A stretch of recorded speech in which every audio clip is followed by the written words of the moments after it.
Hi friends, ನಮಸ್ಕಾರ. ನಾನು ಲಕ್ಷ್ಮಿ ಕಿಚನ್ಗೆ ಸ್ವಾಗತ. ಇವತ್ತಿನ ವಿಡಿಯೋದಲ್ಲಿ ನಾವು ತುರಿದ ಮಾವಿನಕಾಯಿ ತೊಕ್ಕನ್ನ ಹೇಗೆ ಮಾಡೋದು ಅಂತ ನೋಡೋಣ. ತುಂಬ ರುಚಿಯಾಗಿರುತ್ತೆ, ಟೇಸ್ಟಿಯಾಗಿರುತ್ತೆ.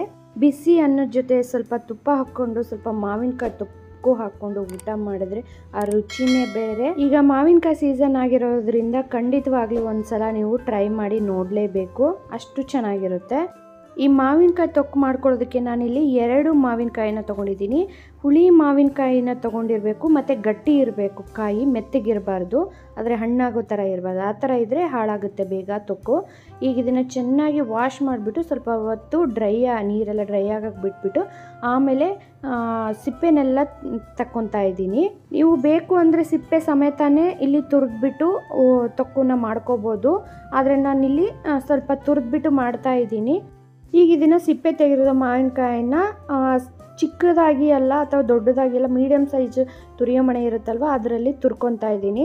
ಈ ಥರ ತುರ್ಕೊಂಡಾದಮೇಲೆ ಒಂದು ಯಾವುದಾದ್ರೂ ಕಪ್ಪಿಂದ ಏನಾದರೂ ಮೆಜರ್ಮೆಂಟ್ ಮಾಡ್ಕೋಬೇಕು, ಎಷ್ಟು ಕಪ್ ಆಗುತ್ತೆ ನಮಗೆ, ಅಂದರೆ ಉಪ್ಪು ಖಾರ ಎಲ್ಲ ಹಾಕ್ಕೋಬೇಕಲ್ವ, ಅದಕ್ಕೋಸ್ಕರ ನೀವು ಈ ಥರ ಮೆಜರ್ಮೆಂಟ್ ಮಾಡಿಕೊಂಡು ಮಾಡೋದ್ರಿಂದ ಪರ್ಫೆಕ್ಟಾಗಿ ಬರುತ್ತೆ ರೆಸಿಪಿ. ನಿಮಗೆ ಯಾವಾಗಾದರೂ ಮಾಡಿದ್ರೂ ಮತ್ತು ಎಷ್ಟು ಕ್ವಾಂಟಿಟಿನಲ್ಲಿ ಮಾಡಿದ್ರೂ ಟೇಸ್ಟು ಒಂದೇ ಥರ ಇರುತ್ತೆ.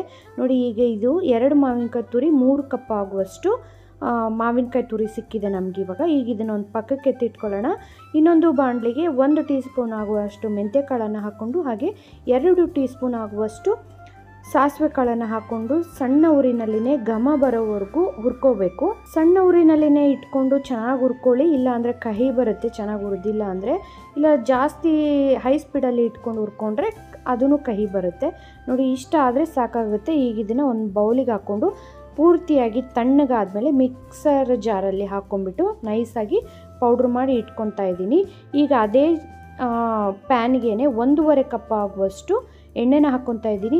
ನಾವು ಯಾವ ಕಪ್ಪಿಂದ ಮಾವಿನಕಾಯಿ ತುರಿನ ಅಳತೆ ಮಾಡ್ಕೊಂಡಿದ್ವಲ್ಲ ಅದೇ ಕಪ್ಪಿಂದಾನೇ 1.5 ಕಪ್ ಆಗುವಷ್ಟು ಎಣ್ಣೆನ ಹಾಕ್ಕೋಬೇಕು. ಎಣ್ಣೆ ಬಿಸಿ ಆದಮೇಲೆ 1 ಟೀ ಸ್ಪೂನ್ ಆಗುವಷ್ಟು ಸಾಸಿವೆ ಹಾಗೆ ಒಂದು ಅರ್ಧ ಚಮಚ ಆಗುವಷ್ಟು ಮೆಂತ್ಯ ಕಾಳನ್ನು ಹಾಕ್ಕೋಬೇಕು. ಇದು ಇಷ್ಟ ಆದರೆ ಹಾಕ್ಕೊಳ್ಳಿ, ಮೆಂತ್ಯ ಕಾಳು ಹಾಕಿದರೆ ಚೆನ್ನಾಗಿರುತ್ತೆ, ಇಲ್ಲಾಂದರೆ ಆರಾಮಾಗಿ ಸ್ಕಿಪ್ ಮಾಡಿಬಿಡಿ. ಮೆಂತ್ಯ ಕಾಳನ್ನ ಹಾಕಿದ ಮೇಲೆ ಗ್ಯಾಸ್ನ ಆಫ್ ಮಾಡಿಬಿಟ್ಟು ಸ್ವಲ್ಪ ಕರಿಬೇವಿನ ಸೊಪ್ಪು ಹಾಗೆ ಒಂದು 2 ಒಣಮೆಣಸಿನ್ಕಾಯಿನ ಮುರಿದ್ಬಿಟ್ಟು ಹಾಕ್ಕೊತಾ ಇದ್ದೀನಿ. ಹಾಗೆ ಒಂದು 10-15 ಬೆಳ್ಳುಳ್ಳಿನ ಜಜ್ಜಿಬಿಟ್ಟು ಹಾಕ್ಕೊತಾ ಇದ್ದೀನಿ. ಪ್ಯಾನ್ ಬಿಸಿಗೇನೆ ಮತ್ತು ಎಣ್ಣೆ ಬಿಸಿಗೇನೆ ಈ ಬೆಳ್ಳುಳ್ಳಿ, ಒಣಮೆಣಸಿನ್ಕಾಯಿ, ಕರಿಬೇವು ಎಲ್ಲ ಫ್ರೈ ಆಗಿ ಹೋಗ್ಬಿಡುತ್ತೆ. ನೀವು ಪೂರ್ತಿಯಾಗಿ ಫ್ರೈ ಆಗೋವರೆಗೂ ಗ್ಯಾಸ್ನ ಆನಲ್ಲೇ ಇಟ್ಕೊಂಡಿದ್ರಿ ಅಂದರೆ ಇದು ತಣ್ಣಗಾದ್ಮೇಲೂ ಪೂರ್ತಿಯಾಗಿ ಕಪ್ಪಗಾಗಿ ಹೋಗ್ಬಿಡುತ್ತೆ, ಸೀದೋದಂಗೆ ಆಗಿಬಿಡುತ್ತೆ. ನೋಡಿ, ನಾನು ಎಲ್ಲ ಬೆಳ್ಳುಳ್ಳಿ ಸ್ವಲ್ಪ ಎಲ್ಲ ಲೈಟಾಗಿ ಫ್ರೈ ಆಗಿದೆ ಅಂದಾಗ ಒಂದು ಅರ್ಧ ಚಮಚದಷ್ಟು ಇಂಗನ್ನು ಹಾಕ್ಕೊಂಬಿಟ್ಟು ತಣ್ಣಗಾಗ್ಬಿಡ್ತಾ ಇದ್ದೀನಿ. ಈಗ ತುರಿದಿಟ್ಕೊಂಡಿರೋ ಮಾವಿನಕಾಯಿ ತುರಿಗೆ ಯಾವ ಕಪ್ಪಿಂದ ಅಳತೆ ಮಾಡ್ಕೊಂಡಿದ್ವಲ್ಲ ಅದೇ ಕಪ್ಪಿಂದಾನೇ 3/4 ಕಪ್ ಆಗುವಷ್ಟು ಖಾರದ ಪುಡಿನ ಹಾಕ್ಕೋಬೇಕು. ಹಾಗೆ 1/4 ಕಪ್ ಆಗುವಷ್ಟು ಉಪ್ಪನ್ನು ಹಾಕ್ಕೋಬೇಕು. ಈ ಮೆಜರ್ಮೆಂಟಿಗೆ ಇಷ್ಟು ಸಾಕಾಗುತ್ತೆ.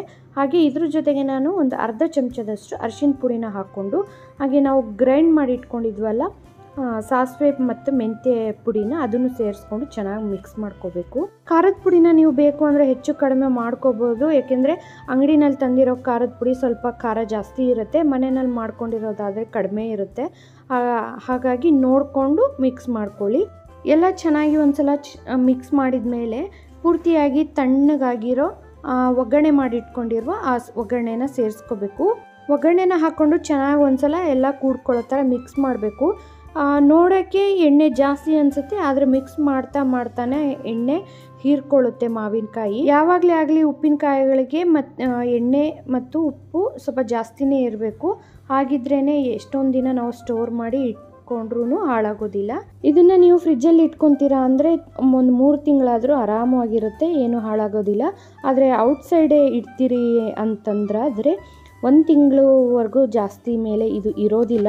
ಏನು ನಾವು ನೀರು ತಗಲ್ಸ್ತೆ ಮಾಡಿದ್ರೂ ಇದು ಇರೋದಿಲ್ಲ ತುರಿದ ಮಾವಿನಕಾಯಿ ಉಪ್ಪಿನಕಾಯಿ. ಟ್ರೈ ಮಾಡಿ ಒಂದ್ಸಲ, ನಿಮಗೂ ಇಷ್ಟ ಆಗುತ್ತೆ. ಇಷ್ಟ ಆದರೆ ಲೈಕ್ ಮಾಡಿ, ಶೇರ್ ಮಾಡಿ, ಕಮೆಂಟ್ ಮಾಡಿ. ನೀವಿನ್ನು ನನ್ನ ಚಾನಲ್ಗೆ ಹೊಸಬ್ರಾಗಿದ್ದರೆ ಲಕ್ಷ್ಮಿ ಕಿಚನ್ ಚಾನಲ್ನ ಸಬ್ಸ್ಕ್ರೈಬ್ ಮಾಡ್ಕೊಳ್ಳಿ. Thank you.